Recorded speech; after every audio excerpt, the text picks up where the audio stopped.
நுஸ்ரத், இப்போ இந்த அரசாங்கம், தேசிய மக்கள் சக்தி அரசாங்கம் புதுசாக நம்ம ஆட்சிக்கு அவங்க வரப்போ, நான் இந்த நாட்டு மக்கள் எல்லாத்தினும் ஒரு பெரும் எதிர்பார்ப்போடு இருந்தாங்க. ஒரு மாற்றம் ஏற்பாடும், அல்லது வெளிநாடுகள் சிங்கப்பூரை போல ஒரு நாடாக மாறும், அல்லது அதுக்கான வழிகளை நோக்கி போவாங்க அப்படின்ட்டு பெரும் எதிர்பார்ப்பு இருந்தது. அந்த எதிர்பார்ப்பு, அந்த சிஸ்டம் சேஞ்ச் எல்லாம் இப்போ நடந்துட்டு இருக்கிறது அப்படின்னு நீங்கள் நினைக்கிறீங்களா? நாட்டில் அரசியல் மாற்றங்கள் வந்திருந்தாலும், ஆனால் டெவலப்மெண்ட் ரீதி பார்க்கும்போது புதிதாக ஒன்று கொண்டு வந்த மாதிரி விலங்கல். ப்ளஸ் இப்போ வந்திருக்கிறவங்களுக்கு வெளிநாடு எப்படி இருக்குமென்ற ஒரு ஒரு விஷயம் ஒன்று, ஐடியா ஒன்று இருக்குதான்னு பார்த்தோம்னு சொன்னால் அதுவும் கொஞ்சம் டவுட்ஃபுல்லான ஒரு விஷயம் மட்டும் தான் இருக்கும். காரணம் என்னன்னு சொன்னால் நம்ம ஒரு விஷயத்தை நம்ம டெவலப் பண்ண போகிறோம் அப்படின்னு சொன்னால், அப்போ டெவலப் ஆன நாடுகள் அவங்களோட பாலிசிஸ் என்ன, ஃப்ரேம் ஒர்க் என்ன, அதெல்லாம் எப்படி இருக்குதுன்றது ஒரு அந்த அந்த ஸ்கில்ஸ் இருந்தால் தான் அது நம்ம நாட்டுக்கு இம்ப்ளிமெண்ட் பண்ணுறதுக்கு கேளு. ஸோ அப்போ புதுசாக வந்திருக்கிற கவர்மெண்ட், நான் நினைக்கிறேன் இப்போ இருக்கிறத அவங்க மேனேஜ் பண்ணிட்டு போகிறாங்க ஒழியா, புதுசாக புதிய விஷயங்கள் பெரிய அளவில் கொண்டு வரல. உதாரணமாக ஹைவேல கேஷை கொடுக்கறதுக்கு பதிலாக கார்ட் பேமெண்ட் இன்ட்ரடியூஸ் பண்ணுறது ரியல் டெவலப்மெண்ட் இல்லை, அது ஒரு என்ஹான்ஸ்மெண்ட் மட்டும்தான். பட் அது இல்லாமலுக்கு இப்போ ஆட்டோமேட்டிக்காக நம்மளோட காரில் நம்ம போகும்போது ஆட்டோவை வெட்டுப்படணும், ஓட்டோவா சார்ஜ் ஆகிப்பட வேணும். அப்போ அந்த சென்சஸை நம்மளோட காருக்கு ஃபிட் பண்ணுறது பெரிய ஒரு ராக்கெட் சயின்ஸ் இல்லை. ஏன் நமக்கு அதுக்கு போகிறதுக்கு இல்லை, ஏன்னா அந்த திங்கிங் இல்லை நமக்கு. நம்மளோட பாலிசி டெவலப்பர்ஸ் கிட்டேயோ இல்லைன்னு சொன்னால் அட்மினிஸ்ட்ரேஷன் ஆஃபீஸர்ஸ் கிட்டேயோ இந்த மாதிரியான புதிய டெக்னாலஜிஸ் நம்ம நாட்டுக்கு அடாப்ட் பண்றதுக்கு ஏழுமெண்ட் ஸ்கில்ஸ் அவங்கள்ட்ட இல்லை. காரணம் என்னன்னு சொன்னா, நம்ம எல்லாரும் கிணத்துக்குள்ள இருக்கிற தவக்கம். அது என்ன சொல்றேன்டா, நான் எனக்கு படுதுண்டா, இப்ப இந்த அரசாங்கம் அதெல்லாம் செய்யலாம், அப்படியே செய்யணுங்கிறதுல அவங்க அக்கறை வைக்கிற மாதிரி தான் எனக்கு படுது. கொஞ்சம் கொஞ்சமா செஞ்சு வர மாதிரியும் எனக்கு தோணுதோ. இதுல சில முட்டுக்கட்டைகள் இருக்கிற மாதிரி தோணுது. இப்ப நம்ம நாட்டில் இருக்கிற அரசியல் சிஸ்டத்தை பார்த்தா, இப்போ நீங்கள் ஒன்று நல்லா செஞ்சுட்டு போகக்குள்ள, அது நல்ல திட்டத்தை வரக்குள்ள, ஒரு திட்டத்தை, அதை ஒரு விஷயத்தை எதிர்க்கிறது, அல்லது அதை வச்சுக்கொண்டு இந்த அரசாங்கத்தை அல்லது ஆட்சியாளர்களை எப்படி கவிழ்க்கலாம், எப்படி ஆட்சியை பிடிக்கலாம், மக்கள் மத்தியில் எப்படி அதை பிள்ளையாக கொண்டு போகலாம் அப்படிங்கிற விஷயத்துல தான் அக்கறை விளங்குது. அல்லது எதிர்கட்சியோ மற்றவங்களை சேர்ந்து ஒரு கலந்து ஆலோசிச்சு இந்த நாட்டுக்கு நன்மையான விஷயம் அல்லது இந்த நாட்டுக்கு ஒரு சாதகமாக முடியக்கூடிய விஷயம், டெவலப்பான விஷயம், இந்த டிஸ்கஷன் மூலமாக, ஆலோசனை மூலமாக, கருத்து பரிமாறுற மூலமாக செய்யாமக்கு விமர்சித்து கொண்டு இந்த எப்படியாவது அந்த அரசாங்கத்தை கவிழ்த்து விட்டு நம்ம ஆட்சி அமைக்கலாம் அப்படிங்கிறதெல்லாம் முனைப்பு காட்டுற மாதிரி இருக்கு. இந்த சிஸ்டத்தால தான் இந்த நாடு இந்த அளவுக்கு பின்வாங்கிட்டு போற மாதிரி எனக்கு தோணுது. எங்களுக்கு தெரிஞ்ச காலத்துல இருந்து அப்ப இருந்து இப்ப வர காட்டியும் ஒரே நாகரிகம் தான். ஒரு ஆள் ஒரு விஷயத்தை டெவலப் பண்ணும் போது அவங்களோட காலம் வாடுறதுதான் மற்ற ஒப்போசிஷன் பார்ட்டில ஆக்ஷன் இருக்கும். பட் அது நமக்கு அதுதான் தலைவிதி, அதை மாற்றத்துக்கு ஏறாது. அப்படி மாறணும் அப்படின்னு சொன்னா இன்னும் ஜெனரேஷன்ஸ் போக வேணும். அதாவது எந்த ஒரு ஸ்டடி நம்ம கேர்ஃபுல்லாக நம்மளோட பொலிட்டிக்கல் சிஸ்டம் நம்ம ஸ்டடி பண்ணோம் அப்படின்ட்டா நமக்கு விளங்கணும். பொலிட்டிக்கல் பார்ட்டிஸ் அப்படின்னு சொன்னால் மற்றவங்க, அதாவது இன்னும் ஒப்போசிஷன் பார்ட்டி கவர்மெண்ட்டுக்கு வரும்போதோ, கவர்மெண்ட்ல இருக்கிறவங்க ஒப்போசிஷனுக்கு போகும்போதோ நம்மளோட நாட்டுல டெவலப்மெண்ட்டுக்கு தானே திட்டங்கள் அதாவது சொல்லுவோமே ஃப்ரேம் ஒர்க்ஸ் மாறக்கூடாது. அதாவது பொதுவா இருக்க வேணும். நாட்டுல டெவலப்மெண்ட்டுக்கு ஒரு ஸ்ட்ராட்டஜி ஒன்று இருக்கணும். 2020 இருந்து 2030 வர காட்டியும் நம்மளோட டெவலப்மெண்ட் ஸ்ட்ராட்டஜிஸ் என்ன இருக்க வேணும். அப்ப அந்த ஸ்ட்ராட்டஜியை நோக்கி தான் நம்மளுக்கு பயணம் இருக்க வேணும். கவர்மெண்ட் சேஞ்ச் ஆகுறது பிரச்சனை இல்லை, ஆனா திட்டங்கள் சேஞ்ச் ஆகக்கூடாது. திட்டம் எப்பவும் லாங் டேர்ம் இருக்க வேணும். அப்படி இல்லாமலுக்கு இப்ப இன்றைக்கு வார கவர்மெண்ட் ஒரு திட்டத்தையும் மற்ற அதாவது ஃபியூச்சர்ல வார கவர்மெண்ட் இன்னொரு திட்டத்தையும் சொல்லும் போது அது நான் நினைக்கல அதாவது ப்ராப்பரா நமக்கு அதை டெவலப் பண்ணி கொண்டு போவோம். இப்படி இந்த கவர்மெண்ட் ஒரு சிஸ்டத்தை கொண்டு வராங்க, அடுத்த கவர்மெண்ட் வரக்கு அதை மாத்துறாங்க. அப்போ ஜீரோலேருந்து திரும்பி திரும்பி ஸ்டார்ட் பண்ணிட்டே போயிட்டு இருக்கிறாங்க. இதனால நாட்டில் அபிவிருத்தி அடைகிறது ரொம்ப குறையும், அல்லது செலவு கூட. அப்போ இந்த சிஸ்டத்தை மாத்திரனா யாரு மாறணும், யாருக்கிட்ட இந்த இது உருவாகணும் அப்படின்னு இப்போ எப்படி உங்களோட ஐடியா எப்படி? நான் நினைக்கிறேன் என்னன்னு சொன்னா அஸ்கர், நான் ஆரம்பத்தில் சொன்ன மாதிரி ஃபர்ஸ்ட்டுக்கு அட்மினிஸ்ட்ரேஷன் ஃப்ரேம் ஒர்க் கொண்டு இருக்க வேணும் கான்ட்ரிக்கு. அப்போ அவங்க தான் டெவலப்மெண்ட் திட்டங்கள் எல்லாம் 2026 2006 இருந்து 2036 வரை 10 வருஷத்துக்குரிய திட்டங்களை அவங்க கொண்டு வர வேணும். கொண்டு வந்து பொலிட்டீஷியன்ஸ் வந்து யாரு கவர்மெண்ட்டுக்கு வராங்களோ அவங்களோட கவர்மெண்ட் ஜாப் என்னன்னு சொன்னா வந்து அந்த இலக்கை நோக்கி போகும். அப்ப அது வந்து இப்ப இருக்கிற கவர்மெண்ட் என்ன செய்ய வேணும்னு சொன்னா பார்லிமெண்ட்லயே வந்து இந்த விஷயங்கள் ஃப்ரேம் ஒர்க் எல்லாத்தையும் உருவாக்கணும். அப்படி உருவாகாமலுக்கு இருக்கும் போது நம்ம ஒருபோதும் வந்து டெவலப் ஆக போறது இல்லை. இதே மாதிரி தான் இங்க பழைய கதவத்தோட இது மாதிரி தான் அவங்க பார்க்க போனா எல்லாருமே சேஞ்ச் ஆகணும். இப்ப ஒரு சிஸ்டத்தை ஒருத்தர் கொண்டு வரான்னு சொன்னா எதிர்ப்பை காட்டாமக்கு அதை எப்படி இன்னும் டெவலப் பண்ணலாம் அப்படிங்கிறத பத்தி பேசணும். அதாவது யூனிட்டி ஒன்று இருக்க வேணும். அப்போசிஷன்லையும் அதே மாதிரி கவர்மெண்ட்ல வந்து அக்கௌண்டபிலிட்டி இருக்க வேணும். அதாவது ஒரு திட்டம் ஒன்று நம்ம ஒரு செயல்படுத்த போறோம் அப்படின்னு சொன்னா இல்லாட்டி நம்ம இன்ட்ரடியூஸ் பண்ண போறோம் அப்படின்னா அதுக்கு கவர்மெண்ட் மட்டும் அப்ரூவல் கொடுக்க கூடாது, ஆப்போசிஷனும் அப்ரூவல் கொடுக்கணும். 2 பேரும் அப்ரூவல் கொடுத்து வந்து அதை அக்கௌண்டபிலிட்டிக்கு கொண்டு வரவே. அப்ப வந்து கவர்மெண்ட் இன்றைக்கு சேஞ்ச் ஆகி நாளைக்கு வந்து ஆப்போசிஷன் கவர்மெண்ட்டுக்கு வந்தாலும் அந்த திட்டத்தை வந்து மாற்றக்கூடாது. அப்படி மாத்தினாங்கன்னு சொன்னா வார நஷ்டத்தை வந்து இவங்க ஆஃபீஸர்ஸ் வந்து பே பண்ண வேணும், அதாவது மினிஸ்டர்ஸ் வந்து பே பண்ண வேணும். அப்படியான சிஸ்டத்தை கொண்டு வந்தா தான் மாற்றத்தை கொண்டு வரலாம், டெவலப்பர் நோக்கி போகலாம்.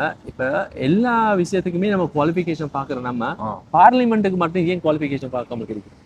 10ஆம் ஆண்டு படிச்சவங்க கூட வந்து பார்லிமெண்ட்டுக்கு வந்து ஜனநாயகம் அப்படின்னு சொல்றாங்க. ஜனநாயகம் தான். ஆனா ஜனநாயகத்தை சிங்கப்பூர் எடுத்து பாருங்க. நீங்க ஸ்ரீலங்கா சிங்கப்பூர் மாதிரி ஆகணும் அப்படின்னு சொன்னா வந்து அந்த டெவலப்மெண்ட் திட்டங்கள் எல்லாம் ஸ்ட்ராட்டஜிஸ் எல்லாத்தையும் உருவாக்குற பொலிட்டீஷியன்ஸ் வந்து ஸ்கில்ஃபுல்லா இருக்க வேண்டும். அதான் நீங்க சொல்ல சரி, ஸ்கில்ஃபுல்லா இருந்தாலும் ஓகே. நீங்க சொன்ன மாதிரி 10ஆம் ஆண்டு படிச்ச ஒருத்தர் வந்தாலும் அவங்களுக்கு ஆலோசனை வழங்குற ஐடியா கொடுக்குறாக்கள் அதுல பாண்டித்ய பெற்றவர்கள் இருக்கிறோம், வழி நடத்துறாங்க. ஆனா பேசிக் சிஸ்டமே பிள்ளைன்னு சொல்றேன் நான். காரணம் என்னன்னு சொன்னா வந்து திட்டங்களை வந்து ஸ்டார்டிங் பாயிண்ட்ல இருந்து இன்ட்ரடக்ஷன்ல இருந்து இம்ப்ளிமெண்டேஷன் வர காட்டியும் வந்து யார் கீ டிசிஷன்ஸ் எடுக்கிறாங்க? பொலிட்டீஷியன்ஸ் எடுக்கிறாங்க.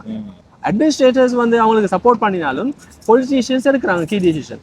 அப்போ ஒன் ராங் மூவ் வந்து டோட்டலா வந்து டெவலப்மெண்ட் ஸ்ட்ராட்டஜிஸ் எல்லாத்தையுமே பிள்ளையான இதுல கொண்டு போகக்கூடிய சான்சஸ் இருக்குது. என்ன சொல்றீங்க? நீங்க சொல்ல மாதிரி சரி. அதாவது நீங்க மாஸ்டர்ஸ் படிச்சிருக்கிறீங்கன்னு வைங்க, உங்களுக்கு 10ஆம் ஆண்டு படிச்சிருக்கிற மினிஸ்டர்ஸ் இருக்கிறாங்க. நீங்க சொல்றீங்க சார் இதை இப்படி செஞ்சா நல்ல மட்டும் சொல்றீங்க. அப்ப ஆனா அவரு அதையும் விட நாங்க இப்படி போகணும்னு சொல்லுவோம். இல்ல நான் சொல்ல சில அபிவிருத்தி அடைஞ்ச நாடுகளை வழி நடத்துறதுக்குன்னு ஒரு சபை இருக்கு. யாரும் ஆட்சியாளருக்கு வரலாம், ஜனாதிபதியா வரலாம், அரசாங்கம் அமைக்கலாம். ஆனா அந்த அதிகாரம் எங்க இருக்கும்னா வழி நடத்துறவங்ககிட்ட இருக்கு, அட்மினிஸ்ட்ரேஷன். அந்த பவர் இருக்கணும், அந்த அதிகாரம் போய் சேரணும். அதாவது பொலிட்டீஷியன்ஸ் வந்து இன்ஃப்ளூயன்ஸ் பண்றது கூடாது. ஆனா அவங்கள வச்சு வேலை செய்யற அளவுக்கு இருக்கணும். பார்லிமெண்ட்ல இருக்கிற ஜாப் என்னன்னு சொன்னா வந்து நாட்டு டெவலப்மெண்ட்டுக்கு வந்து தேவையான rules and regulations and policies implement பண்றது.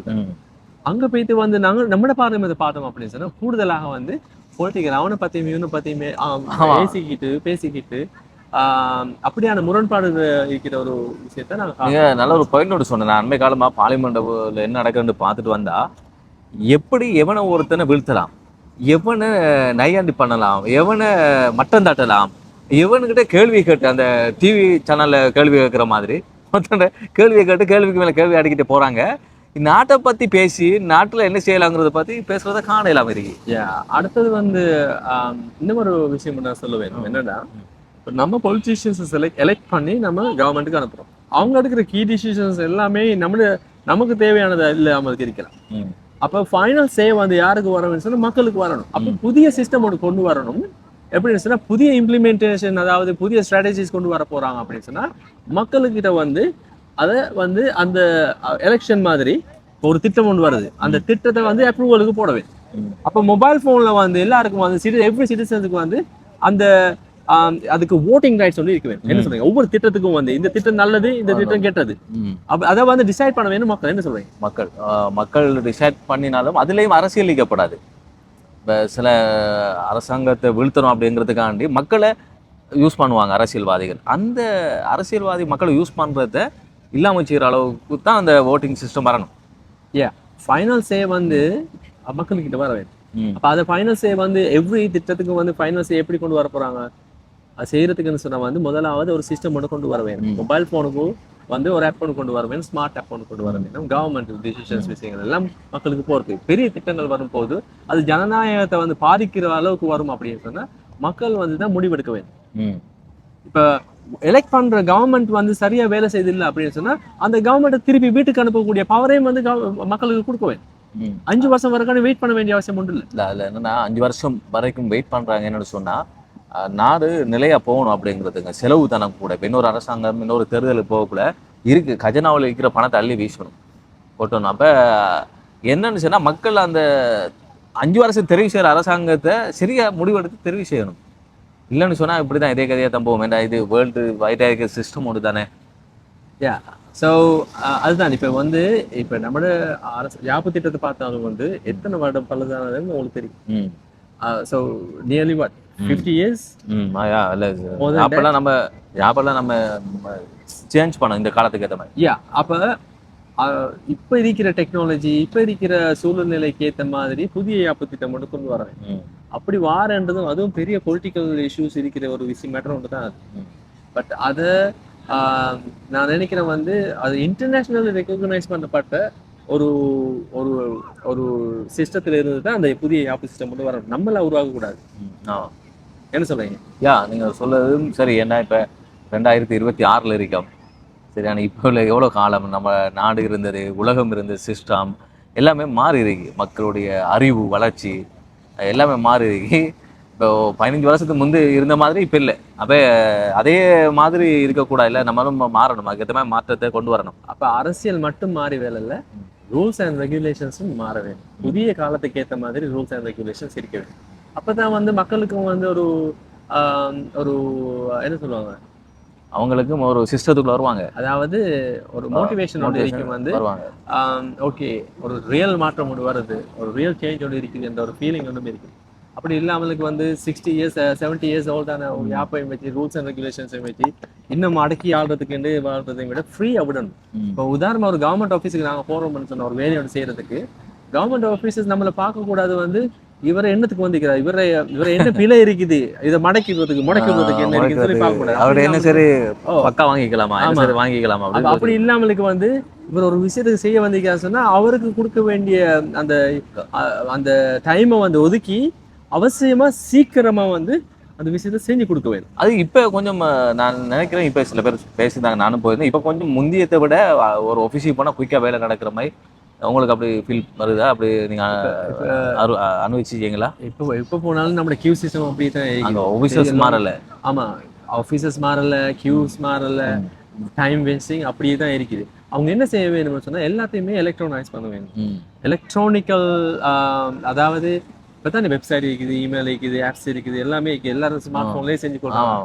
எல்லா வேலையுமே ஈஸியாக செய்யக்கூடிய அளவுக்கு ஒரு விஷயத்தை பண்ணி கொடுக்கணும் சொல்றீங்க. ஆமாம், அதுதான் முக்கியம். என்ன மக்கள் தானே அரசாங்கம், மக்களுக்கு தானே நாடு, மக்களுக்கு தான் அரசாங்கம், மக்களுக்கு தான் நாடு, மக்களுக்கு தான் தேர்தலும். ஆமாம், பிரச்சனை என்னன்னு சொன்னா வந்து இதை செய்யக்கூடிய அளவுக்கு ஐசிடி கவர்னன்ஸ் வந்து கொண்டு வரணும். அப்போ அந்த ஐசிடி கவர்னன்ஸ்ல உட்கார்ந்து இருக்கிறவங்களோட குவாலிஃபிகேஷன் அசஸ் பண்ணுவேன் முதலாவது. அப்போ ஏன்னா வந்து ஒவ்வொரு டிபார்ட்மெண்ட் வித்தியாசமான டிபார்ட்மெண்ட்ஸ் இருந்தாலும் அந்த புதிய ஒரு ஃப்ரேம் ஒர்க் கொண்டு வரணும். ஐசிடி கவர்னன்ஸ் ஃப்ரேம் ஒர்க் கொண்டு வரணும். பர்த் சர்டிஃபிகேட்ல இருந்து புள்ள பிறக்க போது தர பர்த் சர்டிஃபிகேட்ல இருந்து டெத் சர்டிஃபிகேட் வர காட்டியும் வந்து சகரத்தையும் வந்து எலக்ட்ரானிக்கலி நமக்கு ஈஸியாக எடுக்கக்கூடிய மாதிரி இருக்க வேண்டும். புள்ள பிறக்கும் போது நாங்க அப்ளை பண்ண தேவையில்லை, ஹாஸ்பிட்டல்லே தெரியும் புள்ள பிறந்திருக்கு இத்தனை தேதின்னு சொல்லி புள்ளோட பேர் அவடத்துலேயே பதிவு போட்டு அவடத்துலேயே வந்து பர்த் சர்டிஃபிகேட் ஆட்டோமேட்டிக்கா இஷ்யூ ஆகணும். அதுக்காண்டி அலைஞ்சிட்டு எத்தனை நாள் அலையணும்? ஒருத்தன் புள்ள பார்த்தா அந்த பிள்ளைக்கு பர்த் சர்டிஃபிகேட் எடுக்கிறதுக்கு மாசக்கணக்கில் அலையணும். சில நேரங்களில் ஹாஸ்பிட்டல் போகணும், அங்க போகணும், அவரை சந்திக்கணும், இவரை சந்திக்கணும், அவர் சாப்பிட போயிட்டாரு, நாளைக்கு வாங்கம்பாங்க, அவர் எங்கங்க சும்மாவே நம்ம ஏனா அப்படின்ற அதே பிரச்சனை வந்து மனுஷன் வாழ்நாள் முழுக்க தொடங்கி டெத் சர்டிபிகேட்லயும் அது வருது. ஏன் வந்தோம் அப்படின்னு நிறைய பேர் அதாலேயே இந்த வேலையை மேல ஒன்று வேணாம்னு கூட சில பக்கமே வர மாட்டாங்க. ஸோ நான் சொல்றேன் வந்து ரியல் சேஞ்சர் காணணும்னு சொன்னா வந்து கவர்மெண்ட் முதலாவது செய்ய வேண்டிய வேலை வந்து ஐசிடி கவர்னன்ஸை வந்து சரியா செய்ய வேணும். அடுத்தது வந்து மொபைல் ஆப் ஒன்று உருவாக்க வேணும். சிட்டிசன்ஸுக்கு தேவையான சகல விதமான வேலைகளை செஞ்சு கொள்ளணும். அதாவது பாஸ்போர்ட், ஐடென்டிட்டி, டிரைவர்ஸ் லைசன்ஸ்ல இருந்து ஹாஸ்பிட்டல் விஷயங்கள்ல இருந்து எல்லா சகல விதமான விஷயங்களையும் இந்த ஆப்லேயே செய்யக்கூடிய அளவுக்கு இருக்க வேண்டும். இபிஎஃப், இடிஎஃப்ல இருந்து சகல விதமான விஷயம். அப்போ கவர்மெண்ட் ஆப்புக்கு போனோம்னு சொன்னால் நமக்கு தேவையானதை அப்ளை பண்ணுறோம், அவடத்துலேயே வந்து ரிக்வெஸ்ட் பண்ணி அதுவும் ஆட்டோமேட்டிக்காகவே அப்ரூவ் வரது மாதிரி இருக்க வேணும். இதில் வந்து புதுசாக வந்து ஒரு 2 பேரையோ 3 பேரையோ போய் போட்டு அப்படின்னு சொன்ன ஒரு ஆஃபீஸுக்கு போயிட்டு அவங்களுக்கு கியூல நின்றுக்கிட்டு அவங்க கையை காட்டிக்கிட்டு நின்றுக்கிட்டு அப்படியான ஒரு சிஸ்டம் ஒன்று இருக்கக்கூடாது என்ன சொல்லலாம். யா நீங்க சொல்ல கரெக்ட். மாற்றம் அதுதான் மாற்றம். பிரிக்கிறதுக்கு வந்து புதுசா ஒரு பேமெண்ட்ஸ் கேட்வே ஒன்று போட்டுட்டு உங்களுக்கு இப்ப பேமெண்ட் ஈஸியா பண்ணிக்கொள்ளாமன்றது அது இல்லை மாற்றம்.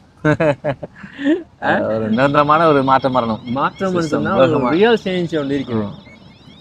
மக்கள் நாங்கள் இப்போ பேசின விஷயங்களை உங்களோட ஷேர் பண்ணணும் அப்படிங்கிறதுக்காக தான் இந்த வீடியோ. இப்படியான விஷயங்களை நாங்கள் தாரத்துக்கு நாங்கள் தயாராக இருக்கிறோம். அடிக்கடி வரும் இப்படியான விஷயங்கள். ஏன்னா நாடு, மக்கள், நாங்கள், நீங்கள் எல்லாருமே இந்த நாட்டில் பிறந்தவங்க. நமக்கு தான் நாடு, நமக்கு தான் அரசியல்வாதிகள். பயப்பட வேண்டிய விஷயம் இல்லை, பேச வேண்டிய விஷயங்கள் தான். இப்படி என்னென்ன தோணுதோ அப்படி நாங்கள் உங்களுக்கு இந்த சேனல் மூலமாக நாங்கள் தந்துட்டே இருப்போம். உங்களோட கமெண்ட்ஸில் நீங்கள் பதிவு செய்யுங்க.